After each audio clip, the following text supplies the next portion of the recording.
Bom dia, meus queridos. Vamos começar então falando sobre anorexia em felinos. É um tema extremamente importante.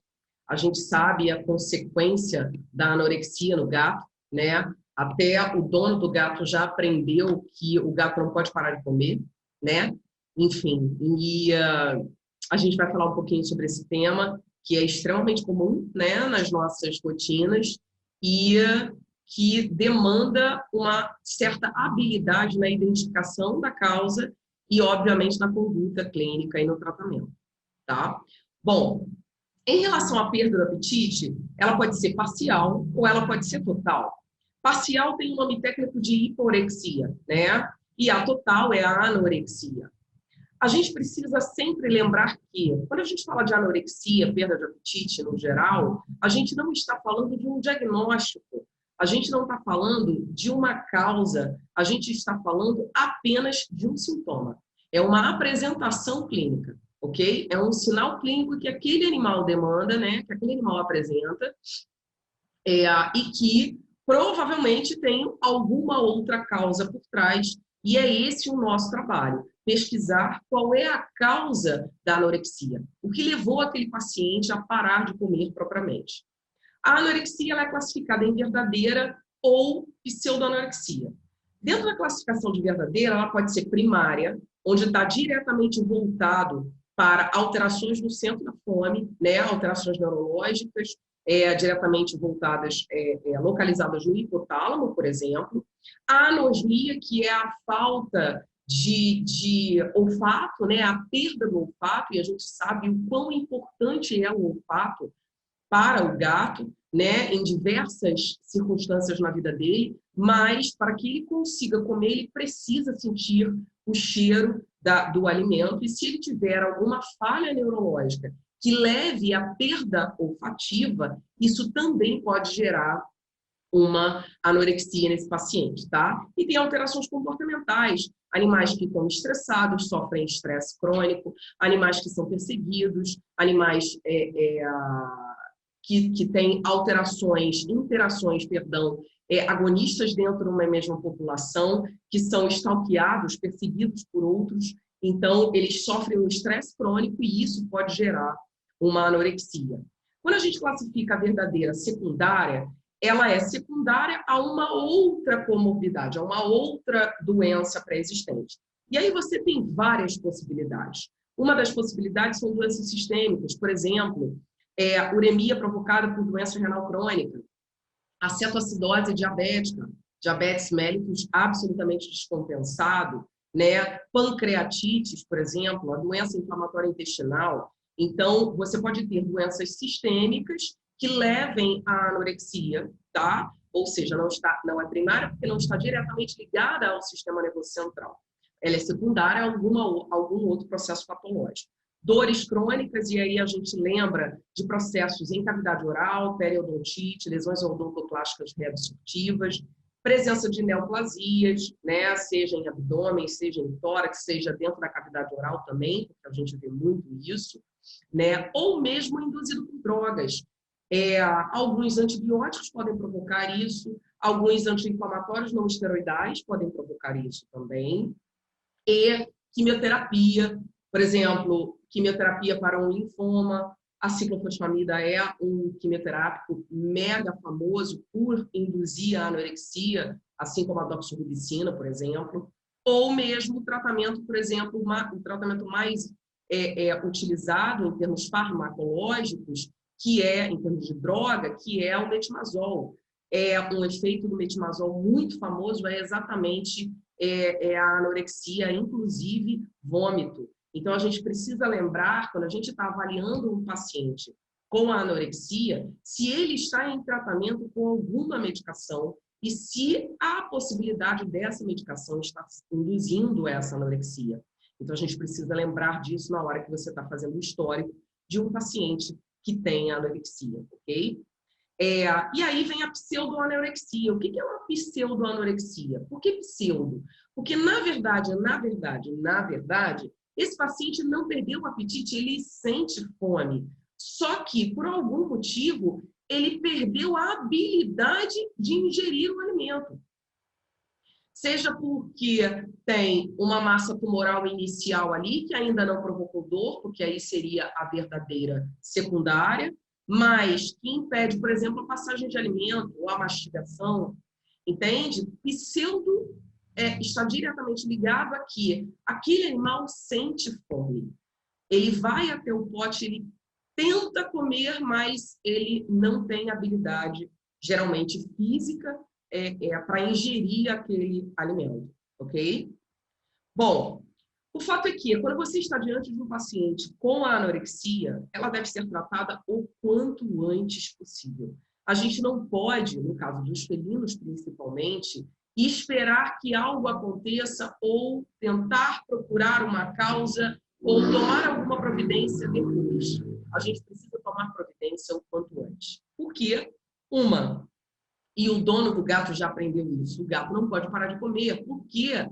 Porque ele tem a possibilidade gigantesca, principalmente se for um paciente obeso, de desenvolver um problema secundário a essa anorexia, que é a lipidose hepática, né? A mobilização de gordura do subcutâneo indo diretamente para o hepatócito, entupindo esse hepatócito de gordura, literalmente, né? Uma esteatose hepática, que vai levar a uma falência hepática progressiva. E é um processo extremamente grave, tá? Com um prognóstico reservado na maioria das vezes. Então, a gente sabe que o gato não pode parar de comer, ok? Além disso, a anorexia leva a outros transtornos orgânicos, como o estresse oxidativo. Você tem uma redução também da capacidade na resposta do sistema imunológico às doenças, aos invasores, às bactérias, às infecções virais e etc. e tal, tá? Eu costumo dizer que o potássio é o primeiro eletrólito do gato a começar a cair quando ele para de comer. Então, o gato entra na hipocalemia com muita facilidade. E a anorexia é uma das causas de hipocalemia.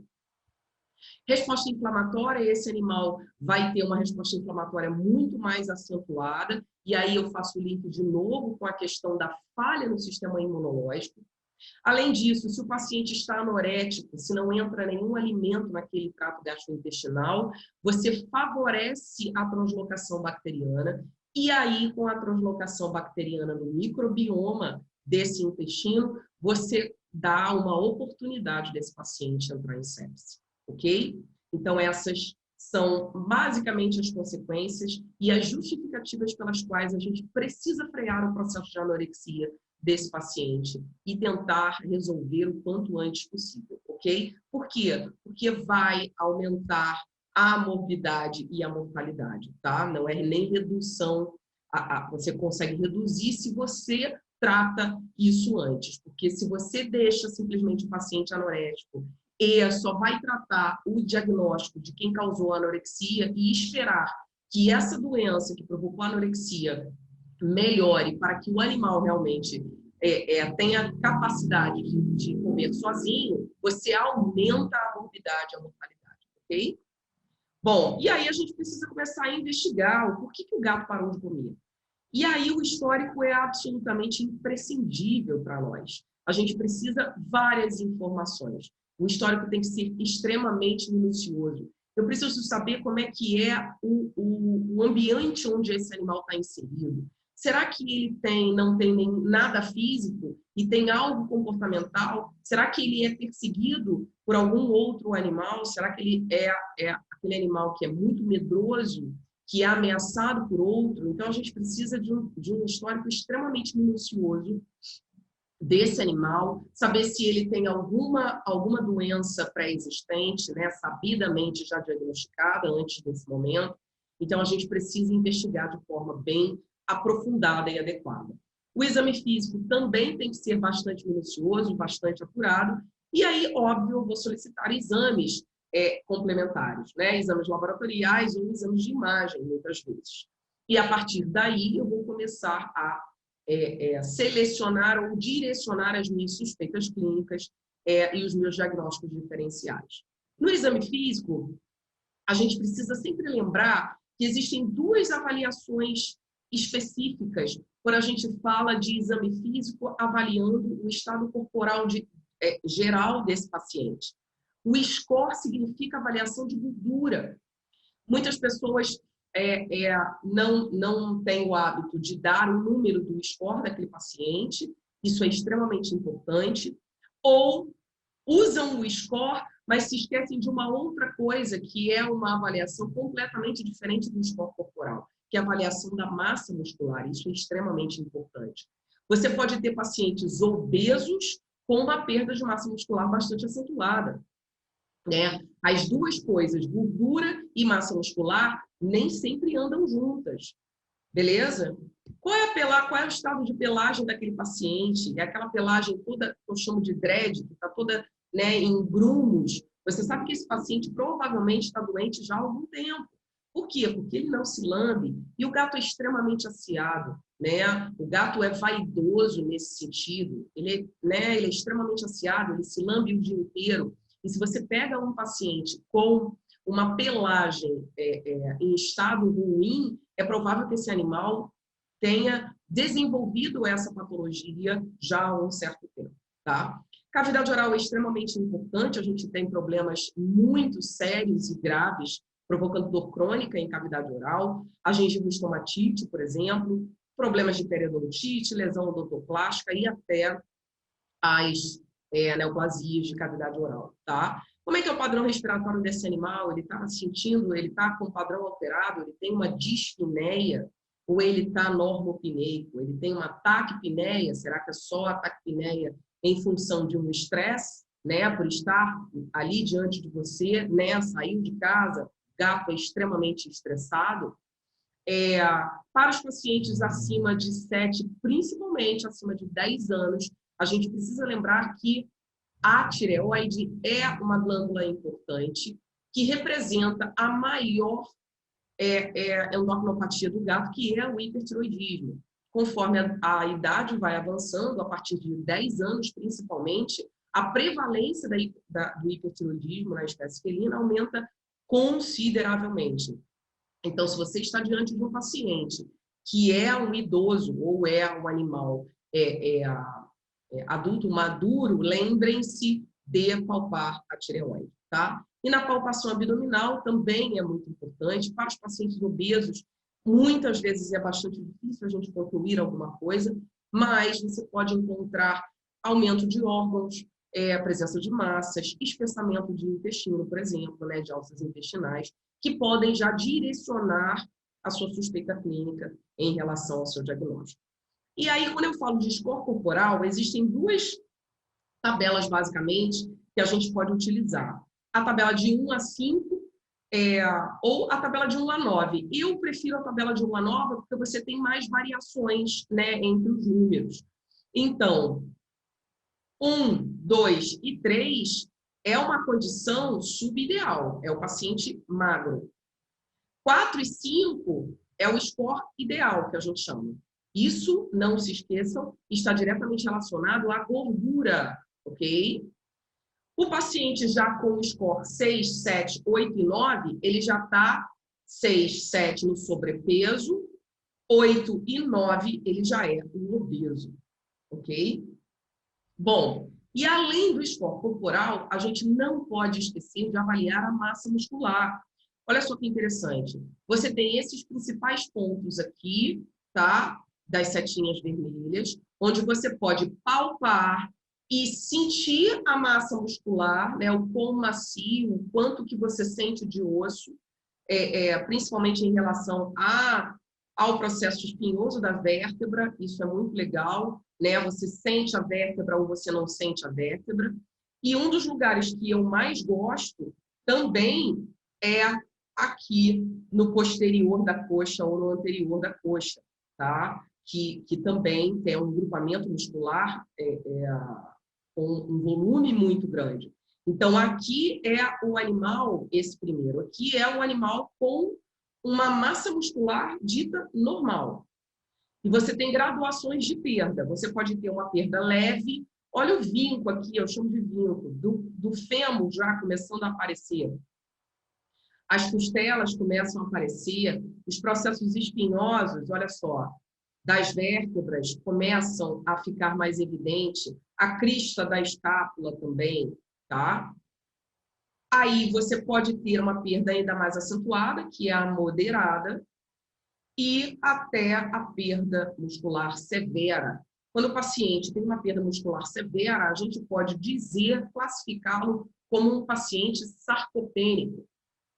O paciente caquético geralmente é o sarcopênico também. O caquético é muito falado também pela questão da perda de gordura bastante acentuada.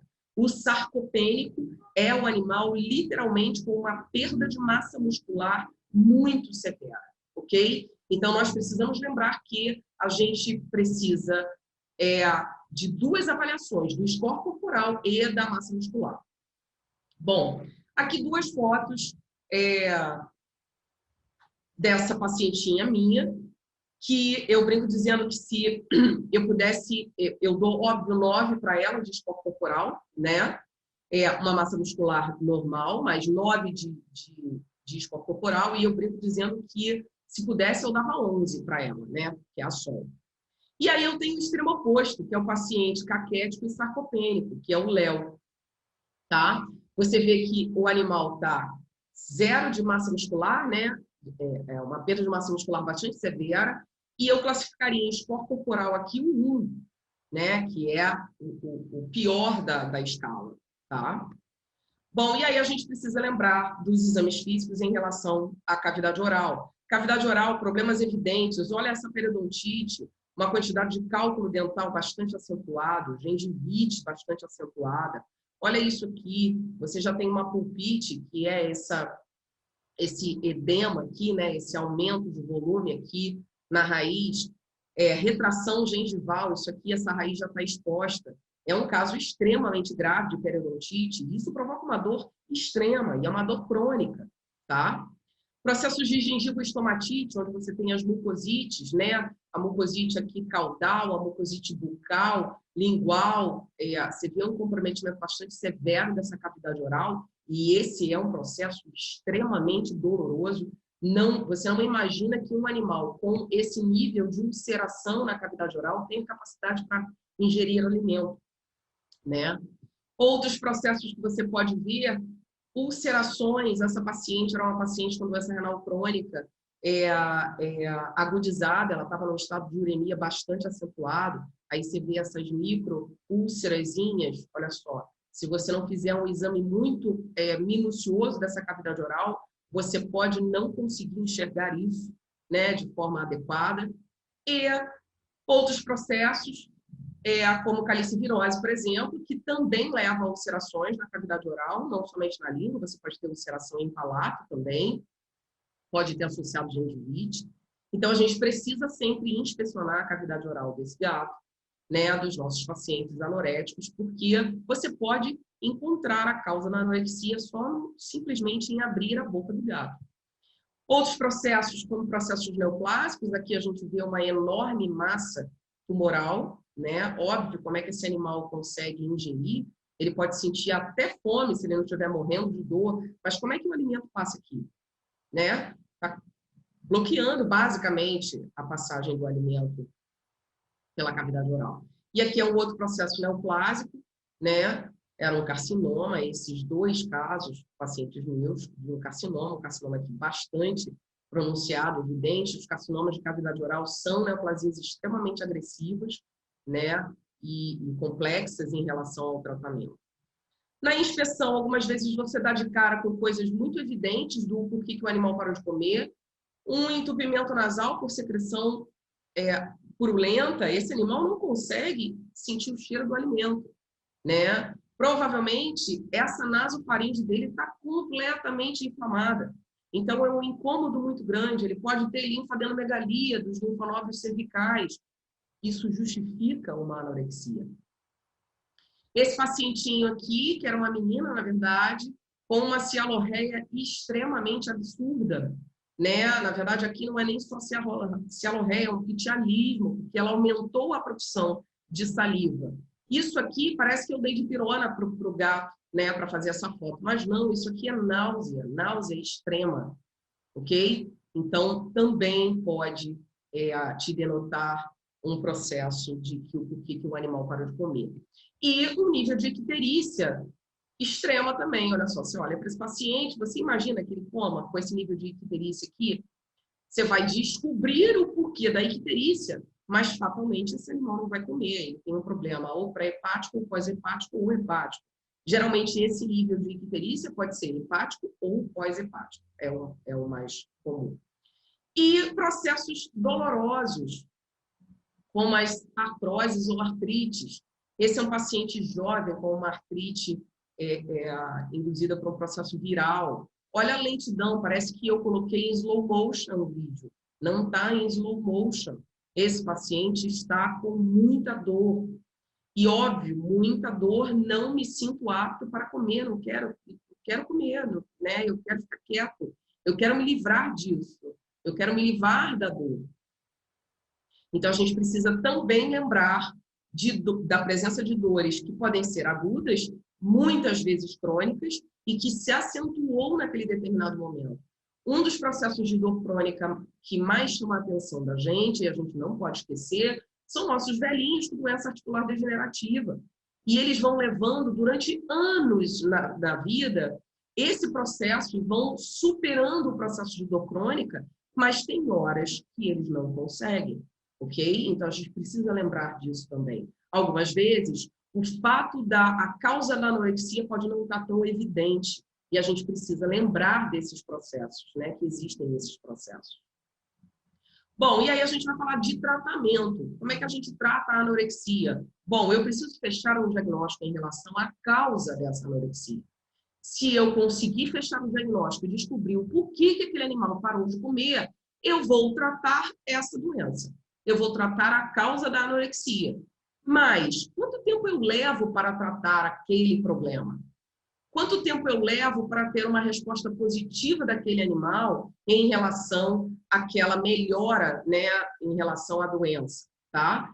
E até lá, eu preciso dar um tratamento de suporte para esse paciente. Isso é o mais importante. Dependendo do grau de anorexia, você pode tentar mudar a dieta, tá? Você pode partir para a nutrição microenteral, vou falar de cada uma dessas.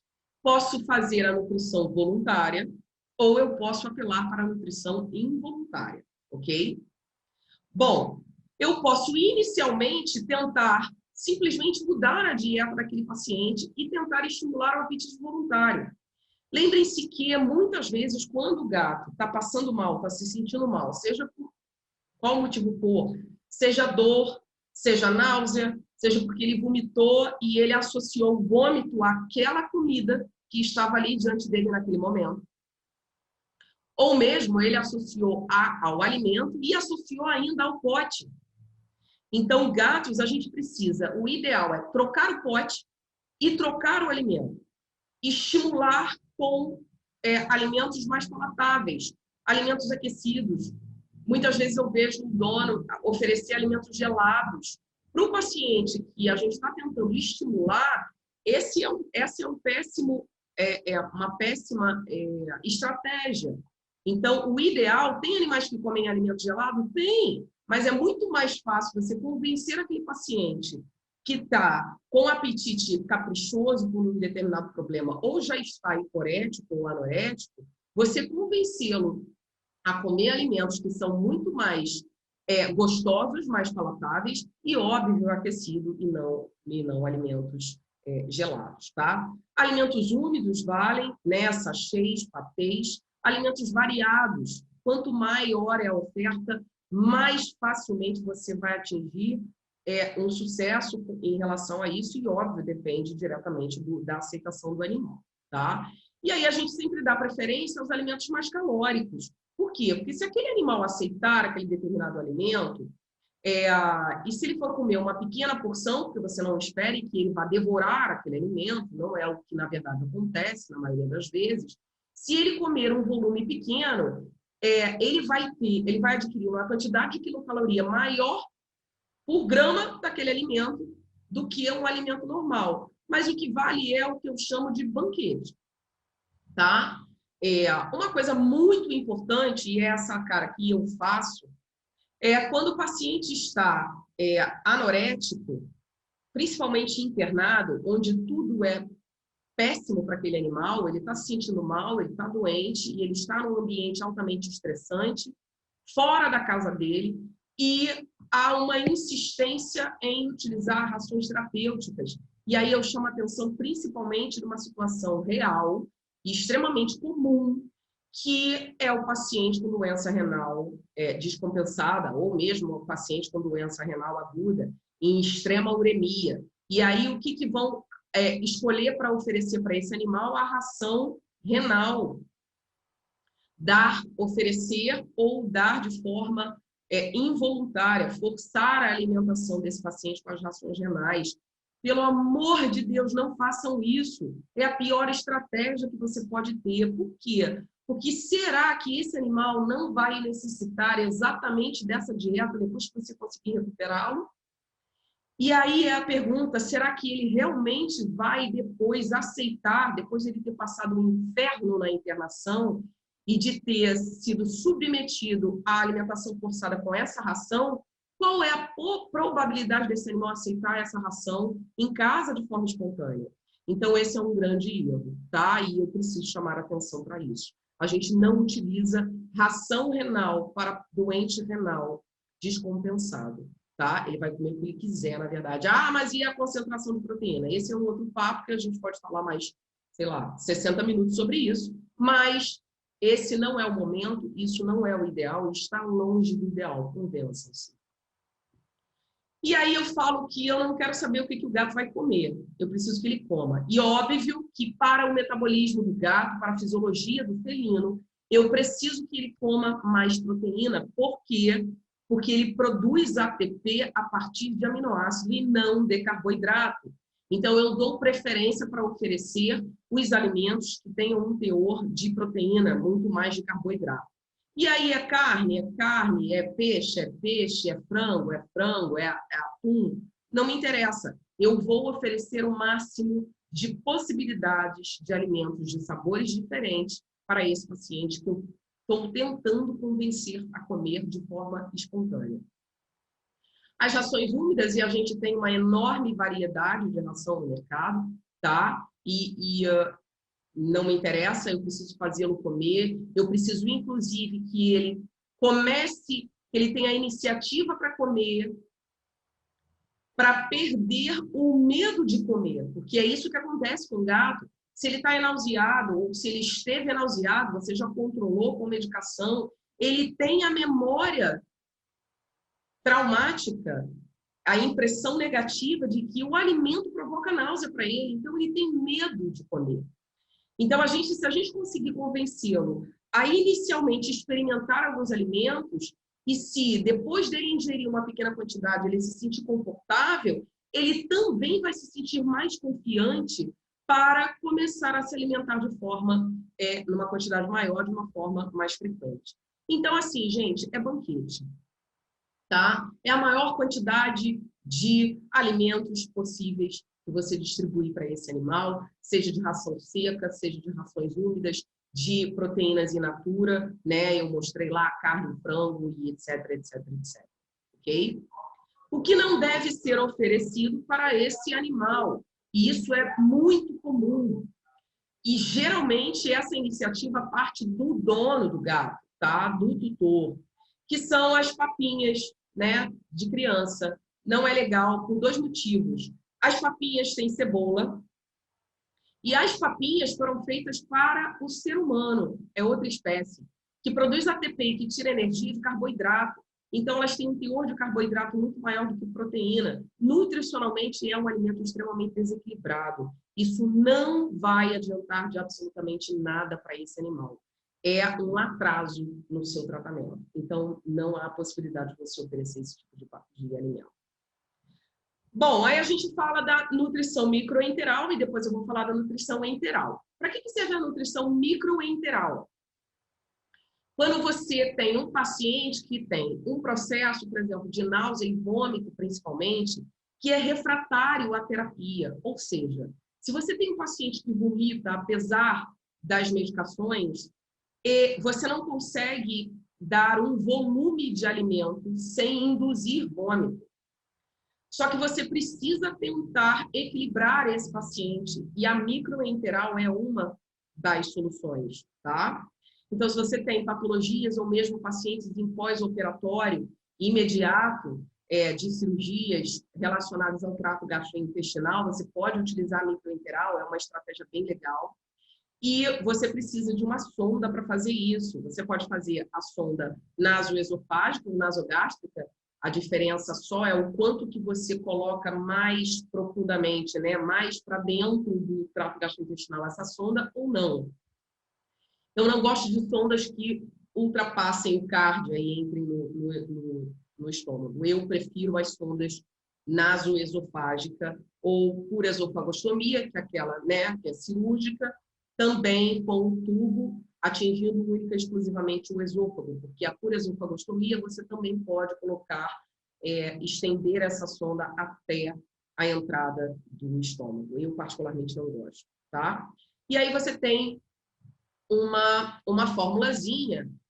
Qual é o objetivo da microenteral? É fornecer micronutrientes, é fornecer eletrólitos, é fornecer pequenas quantidades de aminoácidos para manter os enterócitos vivos, para diminuir a chance de translocação bacteriana. Então, em determinados casos, ela é uma boa estratégia. Mas você não vai conseguir dar uma quantidade de quilocaloria grande para esse paciente, ok? Você não impede o emagrecimento desse animal com a microenteral, tá? O objetivo é fornecer eletrólito, fornecer aminoácidos, micronutrientes em pequenas quantidades para manter a mucosa do trato gastrointestinal viva, literalmente, ok? Você pode iniciar a taxa você pode fazer a cada 2 horas, 3 horas, ou você pode fazer em infusão contínua. Inicia com uma taxa baixa, de 0,25 a meio, verifica qual é a tolerância daquele paciente, você pode depois aumentar 12 horas depois ou 24 horas depois para uma taxa um pouco maior de 1 a 2 ml por quilo por hora, ok? E a nutrição enteral, que é a melhor, é a mais completa, é a mais adequada, é a que a gente persegue, na verdade, tá? Então, você pode inicialmente ter a necessidade da microenteral, mas você já está pensando em que momento eu preciso entrar, ou eu vou ter a possibilidade de entrar com a nutrição enteral. Por quê? Porque ela é a melhor, é a mais completa, tá? Então, sempre que possível, optar pela enteral. Você pode ter 2 formas, a involuntária com seringa, que é fazer o papo de foie gras, né? Que hoje em dia é muito menos realizada do que já foi anteriormente, porque é altamente estressante, né? Você cria uma ojeriza do paciente aquele determinado alimento. Então, o ideal é que você coloque sonda, seja a naso, seja a esofágica, tá? Você faz o cálculo, isso tudo tem que ser calculado, você vai fazer, pode dividir em 6 refeições ao dia, é o ideal, tá? E eu não vou simplesmente tirar da minha cabeça, eu vou dar uma colher de sopa daquele alimento que eu escolhi a cada 4 horas, a cada 3 horas. Não, eu preciso de um cálculo, assim como eu calculo miligrama por quilo das drogas, das medicações, eu vou calcular qual é a necessidade calórica daquele paciente, que a gente chama de requerimento energético basal ou necessidade energética basal, ou NEB, tá? Eu gosto desse cálculo aqui, desse primeiro cálculo, eu acho mais prático. Você pega o peso em quilo, multiplica por 30, e esse produto você soma 70. E isso vai te dar 100% da necessidade calórica, necessidade energética basal dia, tá? Em quilocaloria, tá? Existem outros cálculos. Esse aqui é um deles. E aí você tem vários coeficientes, depende da literatura que você consulta. Tem coeficiente 0,65, 0,68, tá? Eu prefiro esse primeiro aqui, que eu acho mais simples. Lembrando que é para pacientes que estão em jejum prolongado, 3 dias, pelo menos, eu não vou sair do zero, ou seja, o animal não come nada há 3 dias, para 100% da necessidade calórica, porque eu vou induzir vômito nesse animal. Ok? Eu vou começar com 25% a 30% desse cálculo que eu fiz. no primeiro dia. Depois eu passo para 50% se o animal estiver aceitando bem no segundo dia. Depois eu passo para 75% até chegar a 100%. Então, a indução de vômito é uma preocupação. E uma outra preocupação é o que a gente chama de síndrome da realimentação, que cria um distúrbio eletrolítico, pode levar à anemia hemolítica e pode levar à morte. É importante. Lembrando que quando você calcula o volume que você dá por cada refeição, a gente precisa lembrar que eu preciso respeitar a capacidade gástrica de cada animal. Como é que eu sei disso? Capacidade gástrica, 10 ml por quilo. Não ultrapassem isso, ok? Porque vocês vão induzir vômito naquele animal. Sonda naso é bem legal para um primeiro momento. Se você receber um paciente que você acha que não tem a menor condição de ser submetido a um procedimento anestesiológico para a colocação da sonda esofágica, que é essa aqui, né, que precisa de anestesia, você pode colocar a sonda naso, chatice da sonda naso. Você não precisa anestesiar o paciente. Uma coisa, não pinga gota de lidocaína no nariz desse gato. Você vai ver esse gato alucinar e ter uma cialorreia e ficar ainda mais estressado. Não há necessidade, ok? Não há a menor necessidade. A lidocaína ali na ponta do nariz não vai fazer a menor diferença. A colocação é extremamente simples da sonda naso, né? O animal não precisa ser anestesiado, nem sedado, nem nada. O chatice dela é que ela é muito fininha, então você tem que diluir muito o alimento, e aí você perde densidade calórica. E uma outra chatice é que ela só pode ficar aqui no máximo 7 dias.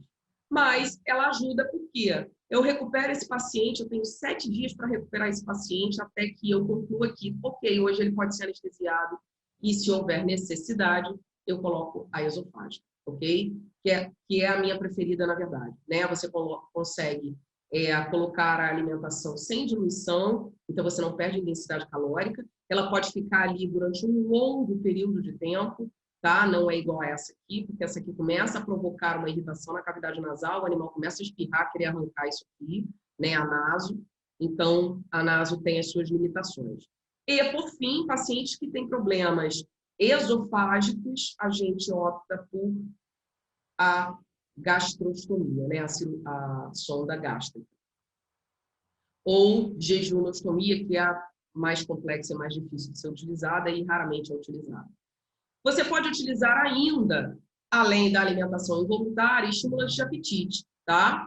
Esse aqui é um trabalho que foi publicado em 2014, falando exatamente sobre a utilização de fármacos para estimular o apetite dos animais inapetentes. A cipreptadina é bastante famoso, ela não é recomendada para pacientes com lipidose hepática. Eu particularmente não sou fã da cipreptadina, tá? Muitos pacientes ficam sonolentos, né? Lembrem-se que ela é classificada farmacologicamente como um antihistamínico, então aquela sonolênciazinha dos antialérgicos. Alguns pacientes fazem esse tipo de efeito colateral.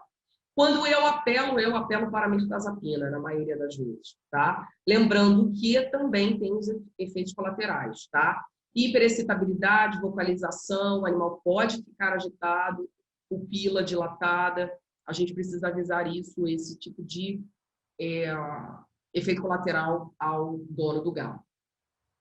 A utilização foi reduzida, né? A dose utilizada da cipreptadina da mirtazapina é uma dose gato, tá? A cada 48 horas por via oral. Tá bom. Eu consegui estabelecer uma terapia nutricional para esse paciente anorético. Eu consegui diagnosticar a causa do problema e eu estou tratando a causa do problema. Quando é que eu decido retirar a sonda? E aqui, óbvio, eu me refiro à sonda por esofagostomia ou por gastrostomia, porque a sonda naso, já falei que ela tem um limite de 7 dias, ok? Quando o animal melhorou ao ponto de estar ingerindo cerca de 85% daquele cálculo que você fez de forma voluntária. Tá? Se você calcular o quanto que ele voltou a comer e ele já atingiu pelo menos 85%, da necessidade energética basal de forma voluntária, eu posso decidir tirar essa sonda, ok?